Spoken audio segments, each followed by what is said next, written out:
Hello students, आप सभी लोगों का भदौरिया क्लासेस में बहुत बहुत स्वागत है। आज मैं आप लोगों को फर्स्ट शिफ्ट के 12 तारीख को जो एग्ज़ाम हुआ था, 12 जुलाई 2021 एयरफोर्स का, उसका चैप्टर फिजिक्स के कुछ सारे क्वेश्चनों का रिव्यू देने वाला हूं। मैंने जो मैक्सिमम क्वेश्चंस इकट्ठे किए हैं, ये क्वेश्चंस बहुत ही मुश्किल से मिले हैं बेटा। तो प्लीज़ मेरे चैनल को लाइक करें, सब्सक्राइब करें और शेयर करें। इन क्वेश्चन को मैं आपको सॉल्यूशंस भी दूंगा, आप चेक कर सकते हैं किस टाइप के क्वेश्चंस आ रहे हैं। क्वेश्चंस को क्या है, बहुत ही अच्छे क्वेश्चंस बनना है और घुमा के दे रहा है थोड़ा सा। तो प्लीज़ क्वेश्चंस को ध्यान से पढ़ें और समझें। और यही क्वेश्चन सीधे सीधे आए थे, तो आप लोग चेक भी कर सकते हैं। जो लोग 12 तारीख को पेपर दे के आए हैं वो लोग चेक कर सकते हैं उनका ऑप्शंस में क्या था और कैसे कैसे ऑप्शंस में कौन सा सही है। तो चलते हैं पहले क्वेश्चन पे। पहला क्वेश्चन दे रखा था यहाँ पे। एक क्वेश्चन आया था कि एक ट्रक चल रहा है, ट्रक में क्या है, एक ट्रक में टैंकर्स हैं छोटे छोटे, उनमें तेल भरा हुआ है और ट्रक आगे की तरफ एसिलरेट कर रहा है यूनिफॉर्म एसिलेशन से। ट्रक आगे की तरफ अगर एसिलेशन कर रहा है यूनिफॉर्म एसिलेशन से, यूनिफॉर्म एसिलेशन ये दे रखा था, यूनिफॉर्म एसिलेशन। तो क्या होगा, तो ऑयल के क्या होगा, तो उसमें दे रखा था ऑयल के सरफेस पे क्या होगा, सरफेस के बारे में पूछ रहा था। तो ऑयल का सरफेस होगा, क्या होगा, आगे की तरफ जब एसिलेशन करेगा तो ट्रक आगे चलेगा, जब ट्रक आगे चलेगा तो क्या करेगा, सूडो फोर्स लगेगा ऑयल पे, तो ऑयल का कंटेनर है उस पर क्या होगा, ऑयल कुछ ऐसे हो जाएगा, तो पीछे की तरफ उठ जाएगा। तो ये ऑप्शन आपका ऐसा था कि ऑयल ऑयल होगा जो मूव अपवर्ड मूव करेगा बैकवर्ड डायरेक्शन में। चलो अगला क्वेश्चन देखते हैं। अगला क्वेश्चन क्या है, अगला क्वेश्चन है हमारा कि डायमेंशन फॉर्मूला प्रेशर का दे रखा था। तो ये तो आपको पता होगा, प्रेशर का डायमेंशन फॉर्मूला क्या होता है। प्रेशर इक्वल टू होता है फोर्स अपॉन एरिया, और force M L T minus one L two, तो M L T minus M L minus one T minus two. ये तो बहुत सिंपल है, दाब का बेमा पूछी गई थी। आगे देखते हैं एक्सप्रेशन नॉर गेट का एक्सप्रेशन पूछ रहा था। नॉर गेट बनता किस किस से है, नॉर गेट बनता है और गेट प्लस नॉट गेट से।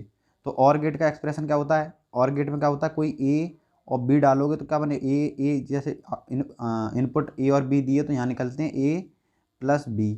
और नॉट गेट का मतलब होता है क्या, उस पर बार लग जाता है, तो ए प्लस बी का बार, ये ऑप्शन सही था।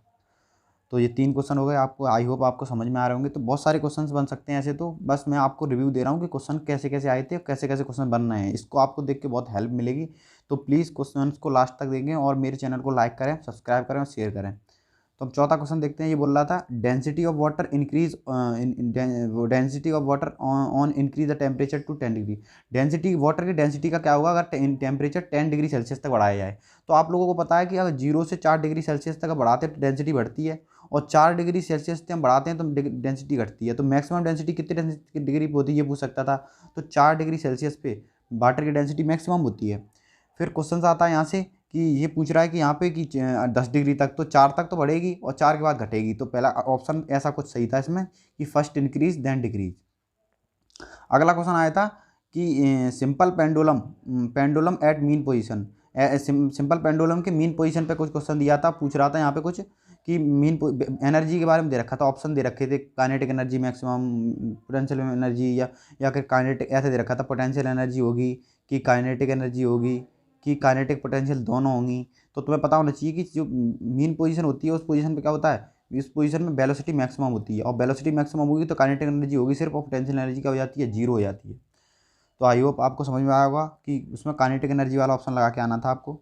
अगला क्वेश्चन था ए लॉन्ग इन्फिनाइट वायर। एक लॉन्ग इन्फिनाइट वायर का क्वेश्चन आया था। इसमें पूछ रहा था, देखो लॉन्ग इन्फिनाइट वायर का हमला होता है B is equal to mu naught upon four pi, mu naught upon four pi और 2I/R। आर होती है वायर से कौन सी डिस्टेंस पे आप निकाल रहे हो, आई होता है इसमें करंट, आर होती है डिस्टेंस किस पॉइंट पे निकाल रहे हो। म्यू नॉट अपन 4 पाई की वैल्यू होती है 10⁻⁻⁷। तो आपको ये समझ में आ रहा होगा। तो यहाँ से क्वेश्चन ऐसे बना था कि अगर डिस्टेंस आर है तो उसकी बी है, और बोल रहा था जैसे कि ऐसे बनना था क्वेश्चन, डिस्टेंस आर पे तो बी मैग्नेट फील्ड है। अगर डिस्टेंस को हाफ कर दिया जाए तो मैग्नेट फील्ड कितना हो जाएगा, 2B हो जाएगा। देखो B is equal to mu naught upon 4 pi 2I, और R/2 ये ऊपर पहुंच जाएगा, ये 2 पर 2 मल्टीप्लाई हो जाएगा, और ये क्या था मेरा पहले से B, तो B इंटू 2 हो जाएगा, 2B बन जाएगा। तो आपने जिन जिन लोगों ने 2B करा था उसका ऑप्शन में वो बिल्कुल सही है। आगे चलते हैं, कहते हैं which is wrong in isochoric process. Isochoric process मतलब वॉल्यूम कांस्टेंट होता है आइसोकोरिक प्रोसेस में। इसमें बोल रहा था work W is equal to P D V, ये वाला ऑप्शन दे रखा था इसमें, बहुत सारे ऑप्शन से इसमें ये वाला आपको पता होना चाहिए। जब वॉल्यूम कांस्टेंट होगा तो D V equal to zero होगा तो वर्क डन भी कितना होता है, जीरो। लेकिन यहाँ पे पी डी वी दे रखा था, जिससे कि आपको पता चलता है कि ये ऑप्शन गलत है। अगला क्वेश्चन था कि अगर एक क्वेश्चन आया था कि एक प्रोसेस है जिसमें क्या है, वर्क डन जीरो है।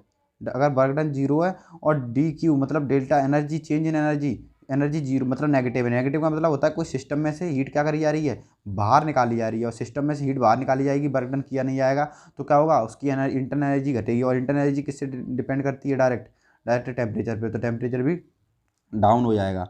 तो इसका ऑप्शन होना चाहिए था मेरे हिसाब से उसमें ऑप्शन में होगा टेम्परेचर डिक्रीज, तो इसका ऑप्शन होगा टेम्परेचर डिक्रीज हो जाएगा। देखो आपको यहाँ समझाता हूँ। यहाँ से देखो ये जीरो, ये तो जीरो ही हो गया, तो बचा ये दोनों बराबर। अगर यहाँ से ये नेगेटिव होगा तो इंटरनल एनर्जी क्या हो गई, नेगेटिव, और नेगेटिव इंटरनल एनर्जी का मतलब होता है एनर्जी मतलब टेम्परेचर डिक्रीज होना। एक क्वेश्चन बना था कि अगर एक रॉड मैग्नेटिक फील्ड में परपेंडिकुलर घूमती है तो उसमें जो ईएमएफ इंड्यूस ईएमएफ विद्युत प्रेरक बल तो वो पूछ रहा था कि कितना होगा, तो इसका फॉर्मूला था बीवीएल, डायरेक्ट फॉर्मूला पुट करना था। एक क्वेश्चन यहाँ से बना था कि डिस्प्लेसमेंट की फॉर्म में टाइम की एक इक्वेशन दे रखी थी और पूछ रहा था जब एक्सीलरेशन जीरो हो तो टाइम क्या होगा।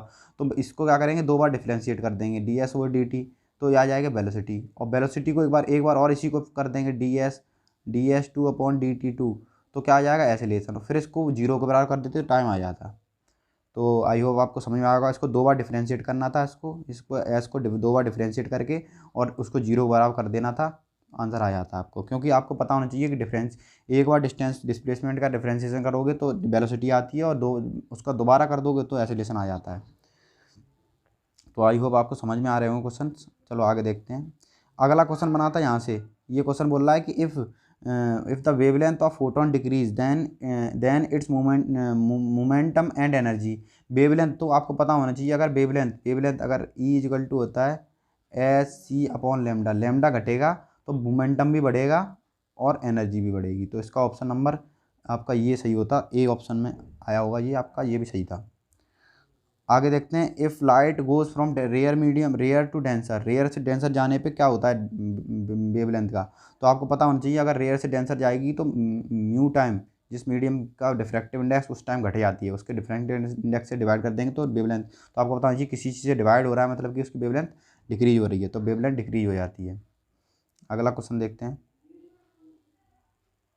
Height ready weight of body one by six से पूछ रहा था कि वेट बॉडी का वेट होगा 1/6 हो जाएगा। तो आपको पता होना चाहिए, ये वाला फॉर्मूला लगाना पड़ता है। यहाँ पे ग्रेविटेशन से क्वेश्चन बनाता है, G equal to G dash upon G dash 1/h/r, ये फॉर्मूला बनता है, ये वाला फॉर्मूला।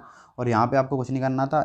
मास तो दोनों का सेम होता है, तो मास तो बॉडी का कैसा क्वांटिटी स्केलर है और कांस्टेंट रहता, तो मास से मास कैंसिल हो जाएगा। 1/6 रख देंगे जी डैश की जगह पे, तो 6 जी से जी कट जाएगा, तो यहाँ पे ये फॉर्मूला बन के आएगा। फिर मैं रूट ले लूँगा दोनों तरफ, तो रूट ले लूँगा तो क्या बन जाएगा, देखो रूट ले लिया मैंने तो 1/4 ये हो जाएगा। तो इसकी आंसर निकल के आया होगा 3r, ये ऑप्शन आया था, 3r निकल के आया था। तो आपको ये समझ में आया होगा ये। अब आगे चलते हैं। आगे अगला क्वेश्चन था कि क्या दे रखा था, एक स्क्वायर दे रखा था और पूछ रहा था कि 3 चार्ज हैं, Q1 equal to Q2 equal to Q3 दे रखा था, और बोल रहा था तीन कोनों पे एक स्क्वायर के चार्ज रखे गए हैं, तो उनके 1 के और 2 के बीच में जो फोर्स था उसको बोल रहा था F12, और 1 के और 3 के फोर्स में था F13। इनके रेशियो पूछ रहा था, तो हम इसके रेशियो कैसे निकाले, हम इनके फोर्स निकालेंगे, और फोर्स निकाल के जब रेशियो आएगा इसका, रेशियो का मैं सॉल्यूशन आपको दिखाता हूँ अभी। जो रेशियो इसका निकल के आएगा वो होगा,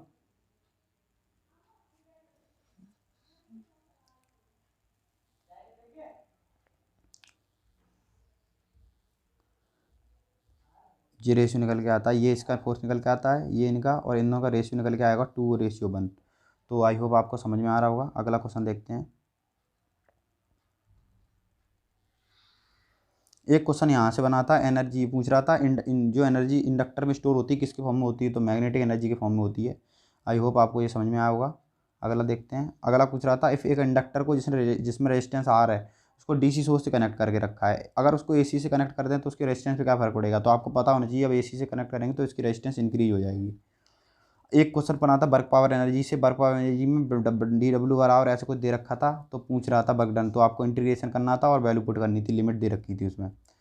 तो इसके बाद आगे चलते हैं। एक फॉर्मूला एक करंट की इक्वेशन दे रखी थी करंट के टाइम के फॉर्म में, और उसमें पूछ रहा था चार्ज, तो आपको क्या करना था, करंट को डिफरेंशिएट करना था टाइम के फॉर्म में।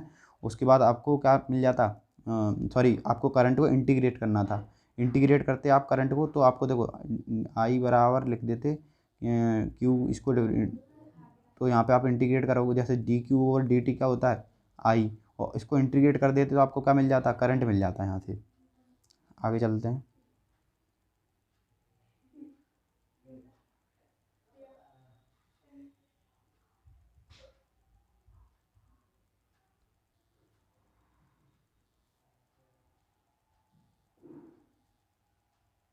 एक क्वेश्चन दे रखा था, two balls are drop from height H1 और H2, तो टाइम का रेशियो दे रखा था।